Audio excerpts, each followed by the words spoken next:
Aujourd'hui, on a une après-midi de sensibilisation et de l'environnement, c'est-à-dire nettoyer les plages et sensibiliser les populations qui fréquentent les plages à ce qu'ils prennent soin de l'environnement. Parce qu'on a vu que tous les week-ends, les gens s'amassaient sur les plages et qu'il y avait tellement de désordre qu'on a trouvé important de venir les voir, les sensibiliser, hein, leur parler un petit peu et de poser notre acte citoyen qui est de nettoyer la plage.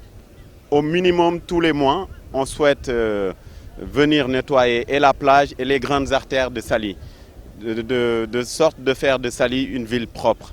Parce qu'on ne peut pas parler de tourisme avec l'insalubrité. Donc c'est ce qui nous motive. Comme vous le dites, on en a parlé entre réseaux et on va essayer de mutualiser nos efforts avec la mairie de Saly et la SAPCO. Au minimum, tous les mois, le faire une fois au minimum. Aujourd'hui, c'est l'initiative des acteurs principaux.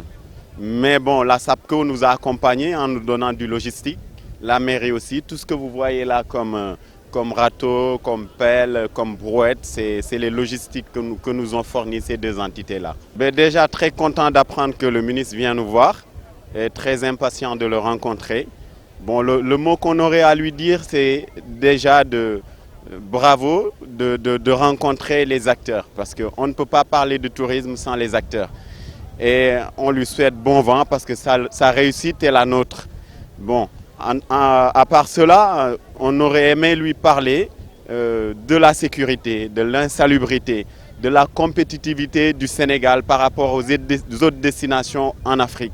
Faire de sorte que le Sénégal retrouve sa place en tant que pays leader de l'Afrique de l'Ouest en termes de tourisme. On aimerait bien échanger avec lui sur ça.